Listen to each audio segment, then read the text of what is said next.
Shalom, shalom. First and foremost, before I get started, I'd like to give all praises, honor, and glory to Yahweh Bahashim Yahweh Shai Bahashim Racha HaKodash. Double honors to the apostles and the elders of Great Millstone who taught me this truth and rule well.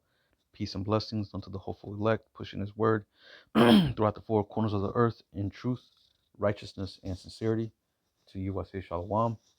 This is the brother Yeshaya coming at you again through the spirit and power of Yahweh Bahashim Yahweh Shai, back with another lesson. I'm going to make this quick. This one's going to be entitled Separate Yourself from Babylon. It's Falling. All right. And I got an article I want to go into real quick. Just touching on the title, right? How this place is on its way out, man. We see it. We've been seeing it, but now we're starting to see how, it's affecting, the average everyday American to the point where people are really losing hope, man. People are really starting to give up and starting to see that this place, you know, as far as the American dream is concerned, is unattainable. It's been a what would you call it? Like a carrot on a stick, that has been used continuously to keep the wheels running, but now the hamster is starting to see that he can't reach the fucking carrot. So what's the use in continuing to run on this damn hamster wheel, right? So we're seeing this place, start coming to its end. The enchantment that it has had on these people, is starting to wane. People are starting to see, how bitter this place really is. And but yeah, we're gonna go ahead and go into this thing. As a matter of fact, I want to start off with Micah 2:10. Because that's what we implore our people most and foremost, or first and foremost, uh, telling our people to repent, right, and turn back to the Lord. Hold on, let me see. Micah 2, because this place is on its way out, man. This place is on its way out, and if you want to be able to escape what's about to befall America, you're gonna have to detach, right? So this is Micah 2:10. Arise ye and depart, for this is not your rest, because it is polluted, it shall destroy you, even with the sword destruction. Right? So now we know that America has never been our rest, right? To the prophets, to the scriptures, being made plain upon tables, you know, we're starting to see the truth about this place. Jake grew up believing in the American dream. Jake grew up thinking that, you can make it. All you gotta do is, either play sports, go to college, or whatever it is, Jake sees the American dream to be. You know, Jake was, you know, all for it and trying to attain it. But now we're seeing that enchantment starting to wane to where people are really seeing no end and no hope. Like they say, the light at the end of the tunnel, that light at the end of the tunnel, is not there no more, right? People can't see the light at the end of the tunnel no more. Which is leading people to, crash out, leading people to just give up altogether, right? So let me read this back. Micah 2:10. Arise ye and depart, for this is not your rest. It has never been our rest, man. Jay needs to, get that through their minds that this place was since since its inception, it has been created to destroy you.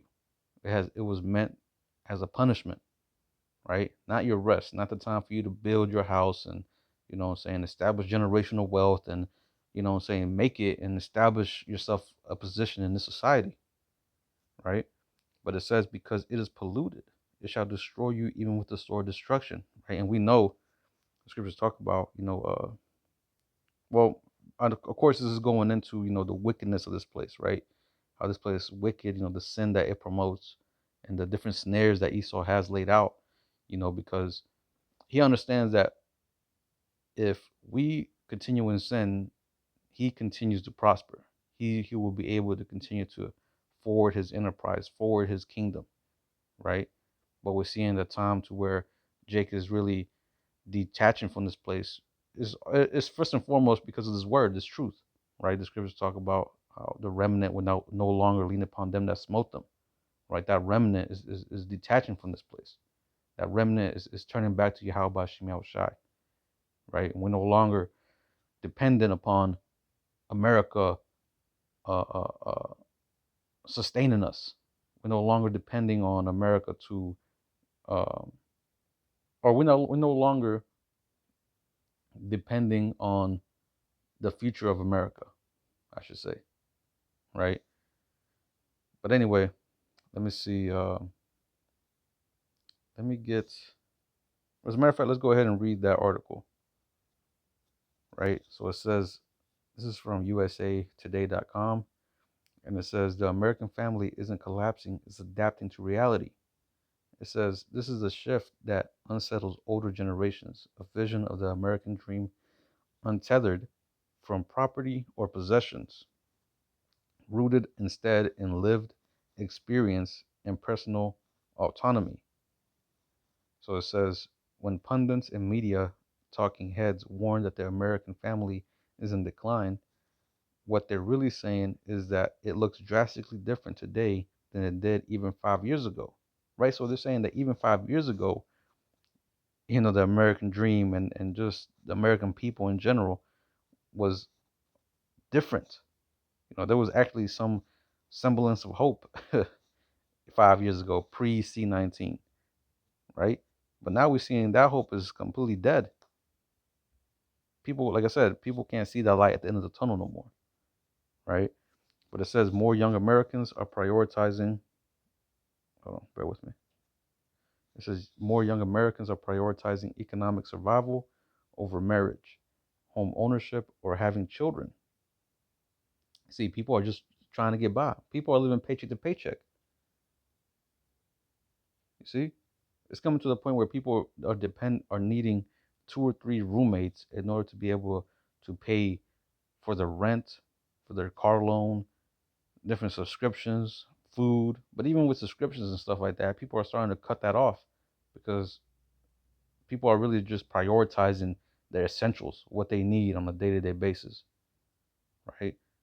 It's getting really bad out here, and it's gonna get even worse, right? But it says more young Americans are prioritizing economic survival over marriage, home ownership, or having children. Right? Who the hell has the money to own a house? Right? Be able to invest 30 years, you know, and you know what I'm saying, and invest in this long term investment, or even having children. Some people they don't want to have children because they don't feel like they're ready. They don't feel financially stable to have children. And who's going to want to bring a child into the world knowing that it's going to have to suffer, go through all kinds of hell, right? But anyway, it says, not out of selfishness, but out of necessity. This is according to a 2025 Investopedia cost analysis. The cumulative price of traditional American milestones, home ownership, healthcare, childcare, education, and retirement, right? Even education, right? People ain't going to college no more, which is an essential part of the American dream, right? Because that's going to propel you to level up in your career. But now people ain't even going to college no more. They feel like there's no use in it. It's all been a scam. Because here it is, people getting out of college and now they have this debt, right? And they can't even pay off the debt because they have to work at McDonald's or some fast food restaurant because the job that they got a degree for has no positions opening. And this is a reoccurring thing, right? But it says, what was that? Okay, so it says the cumulative price of traditional American milestones, home ownership, healthcare, childcare, education, and retirement, now passes $5 million over a lifetime. That figure alone explains why so many people feel disenfranchised. Right, man? People feel like they can't do it, man. They can't attain it. Mo- this whole American dream thing, is only really attainable by the wealthy, those that actually have money. Your average everyday American that works in these factories and these fast food joints and own these little small businesses, they can't play at that type of level, man. They can't send their children to school. Their children are going to have to go into work into the family business, or have to go get a 9 to 5 somewhere, right? And that's just to make ends meet. You see. But anyway, and Jake has been through this. Jake grew up in a state of poverty, but now we're seeing this is affecting all Americans, Edomites, and even the other nations, right? But it says research consistently shows that rising housing costs shape family formation. An economic study found that for every 10% increase in home prices, birth rates among non-homeowners drop by roughly 1%. Demographic research hosted on ResearchGate similarly shows that the lack of affordable housing delays first births and reduces overall fertility. You see, but this all comes down to Esau being a bad judge, Esau being a bad ruler, right? He has oppressed the people so much to the point where now they can't even be fruitful and multiply, man. That's how bad this man is for the earth. Let me finish this out. It says it's a misnomer to say that Generation Z is abandoning the American dream, when in reality, the American dream is abandoning them. Right? And this is exactly what we see. We're seeing that the American dream was never attainable.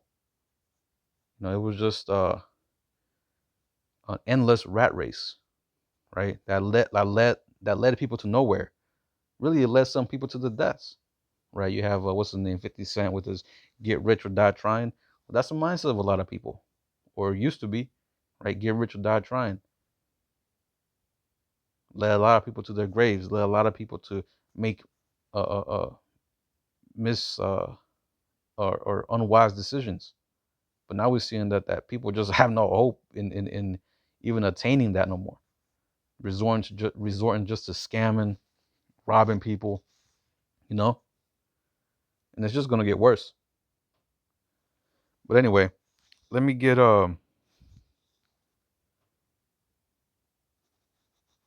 Sirach 10.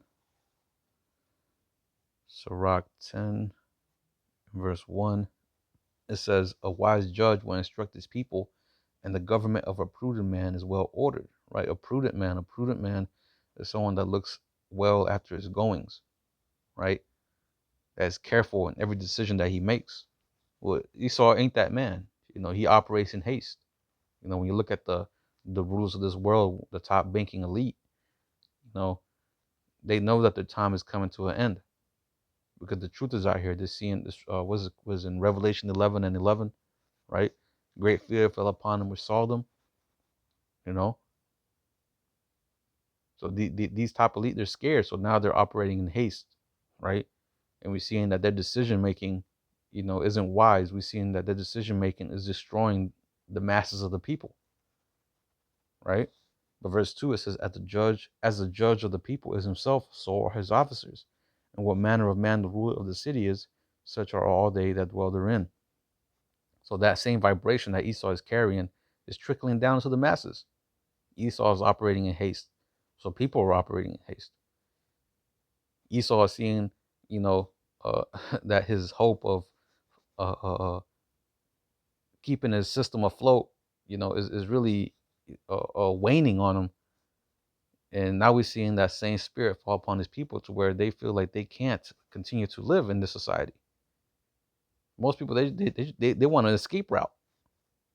Either it's by offing themselves or some other way. But people are in this escapism type of mindset. They're resorting to drugs, alcohol, now some heavier drugs, you know what I'm saying? Fentanyl and this some new shit, you know what I'm saying, that's way more stronger. But this is all, uh, uh, but this is pretty much what the American people are resorting to because America's done. America's through. There's no hope left. You see. But anyway, verse verse 3, it says, an unwise king destroyeth his people, but through the prudence of them which are in authority, the city shall be inhabited. Right, an unwise king destroyed his people, man. That's what we see in this man do. He's destroying his workforce. He's destroying his subjects. Right, the scriptures talk about how a prince without subjects essentially is no prince, roughly paraphrasing. Or no, it says uh I can't remember exactly how it goes. Let me see. Let me see if I can find it.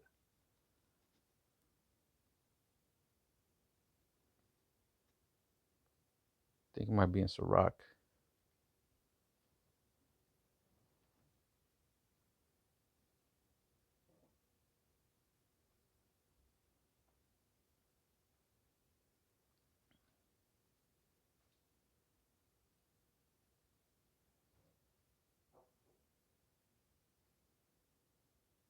Maybe not. Uh, yeah, I can't remember exactly where it's at.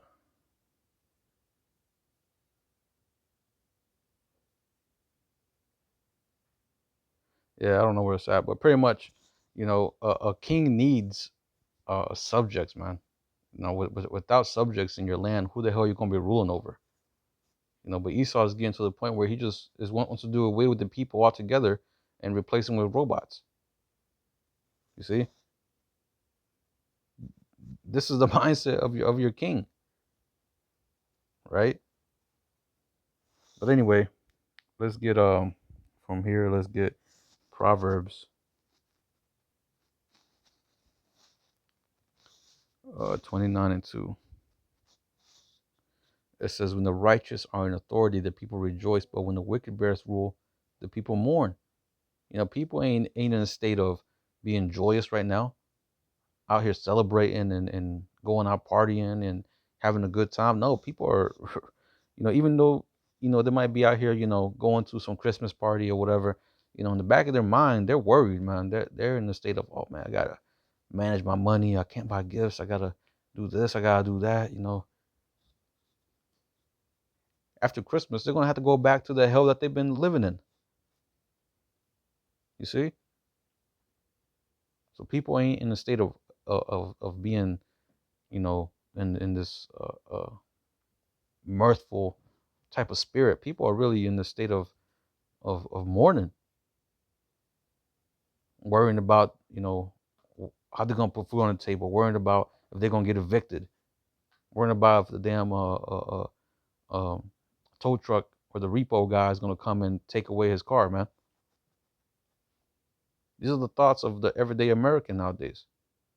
Having to cut off certain luxuries, having to cut off from eating out so much, having to cut off certain subscriptions, having to cut off, their uh, gym membership or whatever, going out on vacation, right? No more cruises. But it says, well, that was it on that. Let's get, as a matter of fact, let me go back to the article. There's a little bit more I want to read. So it says, Gen Z's economic reality impacts how we focus on family. To survive an increasingly volatile job market, economic caution has become a defining trait, not just for Gen Z, but for millennials and Gen X as well. So this is affecting everybody. This ain't just affecting Gen Z. This is affecting millennials, Gen X, right? The workforce. It says, and that survival instinct comes at a psychological cost. There's a numbing, almost robotic rhythm to American life. Work, sleep, repeat. And that's how most people think, man. That's how most people feel. It feels like you just wake up in the morning and you just go to work and come back home and you go to sleep and it's like the same cycle all over again. You barely have any time to cook yourself some food, to relax and unwind and have a good time with your family after work. You can't even do that no more. Everybody's on edge, man. Everybody's stressed out. But it says, even those fortunate enough to remain employed feel trapped in an endless cycle of productivity. Exactly, man. Because people are living paycheck to paycheck. They feel like they can't save up money. They can't look forward to anything. They can't even look forward to the next vacation because, oh, they don't got money. Some people can't even afford to go on a trip because they'll probably end up going broke, right? But this is all because of Esau, man. His bad management of the earth and of the people. So I want to get this. Jeremiah 51 and verse 7. It says, Babylon had been a golden cup in the Lord's hand that made all the earth drunken. The nations have drunken over wine, therefore the nations are mad. Right. And what's Babylon? What's that wine? That Babylon is giving is philosophies, wickedness, nothing but wickedness, right? Uh the LGBTQ shit, right? Uh all kinds of things, man. All the wickedness that is promoted from America, you know, they promote it even unto other nations. All these westernized nations, you know, even though the heathen nations that have taken some of America's ways, now we're seeing it backfire, right? To where you see some of the same characteristics of America in some of these other countries. High crime rate, right? The woman feeling like they're above a man, the children being straight demons, no respect of the elders, you know, and the list goes on, man. But it says just plain degeneracy at the highest, man. That's what America breeds. And now these nations, they're pissed off, they're upset at the fact that they have partaken of this and no benefit has came out of it, only evil, only side effects, negative side effects, right? But verse 8, it says, Babylon is suddenly fallen and destroyed. How for her? Take balm for her pain, if so she may be healed, right? And that's what we're saying. America's done, man. We got earlier, Micah 2 and 10, arise ye and depart, for this is not your rest. That's what we implore our people, man, to wake up, depart from America spiritually and mentally, man. Because if you're still attached to America, you're going to receive the same judgment as America, right? As a matter of fact, that's in what is it? Let me find it. Isaiah 13 and 15. It says, everyone that is found shall be thrust through, and everyone that is joined unto them shall fall by the sword. See, so if you're still aligning yourself with these heathen, and still hoping in the American dream and hoping for the betterment of America, hoping it bounces back, well, man, I got bad news for you. America is going to be destroyed. America is on its way out. These symptoms that we're seeing is just the beginning of America's inevitable fall. That sickness that America has. It's just going to continue to get worse. You see? And if you still align with America, well, you're going to receive the same judgment that we're seeing build up here in America. A lot of people are going to be taken, in this time that we're coming into, man. You got to understand we're coming into some evil times. You already are losing hope. Imagine whenever things really get bad. You see? This is why we implore our people to turn back to the Lord. But verse 8, it says, verse 9, Slakia. It says, we would have healed Babylon, but she is not healed, right? So there's nothing that they can do to bring this place back to life, right? This place on its way out. There is no healing of Babylon, right? It says, forsake her and let us go every one into his own country, for her judgment reaches unto heaven and is lifted up even to the skies. So we're going to start seeing a lot of these nations start leaving America, right? But you tribes, y'all are stuck here. You see? And a lot of Jakes, they're really, hard headed. They feel like they can make it. Jake has been tricked into believing that the American dream is something attainable, even though, even your idols, these rappers, these artists, are come to be find out to be nothing but sellouts and traitors. Still, Jake is in this mindset of thinking that they can make it, right? But that's going to be to the destruction. So let me see. Let's get another one. Um, let's get Sirach. Sirach 34 and verse 1. This is, let me see. Sirach 34, verse 1. It says, "The hopes of a man void of understanding are vain and false." You Jakes, Jakes that's still cleaving to this world, you have no understanding of what's about to befall America, which is why your hopes are vain and false. You have a false sense of security, a false sense of hope. There is no bouncing back of America, man. Because anything you put your hand to is not gonna prosper. And even if it does prosper, it's only gonna be for a limited time because this place is on its way out, man. This is what we're saying. This is the words of Yahweh Bashim Yahushai, right? That America is gonna fall. But it says, "In dreams lift up fools. Whoso regardeth dreams is like him that catches at a shadow and followeth after the wind." You see? So you're just chasing the wind out here, man. Receiving no results.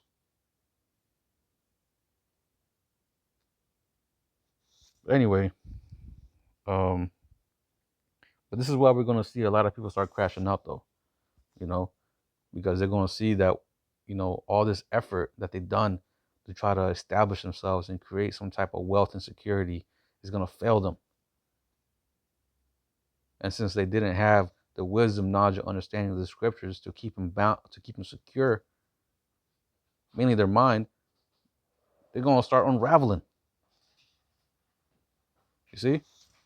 As a matter of fact, let's get that. This Isaiah 33 and verse 6. It says, "In wisdom and knowledge shall be the stability of thy times, in strength of salvation. The fear of the Lord Yahweh is his treasure." See, this wisdom, knowledge, and understanding is what's going to keep you stable and grounded in these times that we're coming into. While everybody else is bugging out and crashing out and losing it, right? Having no hope, having no understanding of what's happening or what's gonna happen, you know. People are just gonna start losing it. People are gonna start raiding these stores, gonna start breaking into people's houses, just doing whatever it takes to be able to survive and continue living. But those that do have the wisdom, we're gonna know what's going on, and we're gonna depend on Yahweh Bashim Yahushua to deliver us out of this. Right? Our foundation is gonna be solid. But let's see. Let's get Isaiah 55. Get ready to close this out. Let me go back to the blue letter. So Isaiah 55 in verse 6. It says, "Seek ye the Lord Yahweh while he may be found. Call ye upon him while he is near." And this is what we implore our people to do. Because soon is going to come a time, right? Amos 3 and 8. I believe it's Amos 3 and 8. Let me see. Or 7 and 8. I just want to check real quick. Make sure I'm right. Yeah, I think it's Amos 7 and 8. Nope. Amos 8? Okay. Yeah, Amos 8 and verse 11. Salakia. Right. Going into the famine of this word. Right. So once the famine of this word hits, that's it. Right. You ain't going to be able to attain it. Doors of mercy is going to be closed. Right. This is why we say, "Seek ye the Lord while he may be found." The prophets are out here. The word is still out there on the internet. Right. Now's the time. The scriptures talk about in Sirach, the 5th chapter. Bear with me. Sirach 5 and verse 7.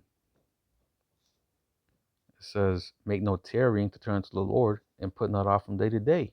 So you can't be, on CP time, right? You can't be procrastinating, you know, because the Most High is speeding this thing up, man. You see? But it says, for suddenly shall the wrath of the Lord come forth, and in thy security thou shalt be destroyed. So when you feel like you're secure, because that's what Jake's in his mindset of thinking that, that they can just figure it out, in the time of Jacob's trouble, that it's not going to affect them, or that it's not going to touch them, right? Well, in your security, you're going to be destroyed. You can't escape the hand of the Lord, man. The Most High is going to find you, and He's going to touch you. He's going to make sure, you receive your punishment, right? But it says, make no tarrying to turn to the Lord, and put not off from day to day, for suddenly shall the wrath of the Lord come forth, and in thy security thou shalt be destroyed and perish in the day of vengeance. And that time is coming near, right? We're already in a time of Jacob's trouble, but once it really starts to intensify, once it really starts getting really bad out here, people are really going to start wondering what they can do to lighten that pain. But there is going to be nothing, man. If you don't got the comforter now, you ain't going to have it, man. Right? So, like they say in the world, get it while the getting is good. You see? And depart from this place, because it's on its way out, man. So with that, I'm going to go ahead and close it out by giving all praises, honor, and glory to Yahweh Bahashim, Yahweh Shai Bahashim, Rachah Kodash. Double honors to the apostles and the elders of Great Millstone who taught me this truth and rule well. Peace and blessings unto the hopeful elect, pushing his word throughout the four corners of the earth in truth, righteousness, and sincerity. Until the next time, I'm going to say Shalom, Kwam Yashala.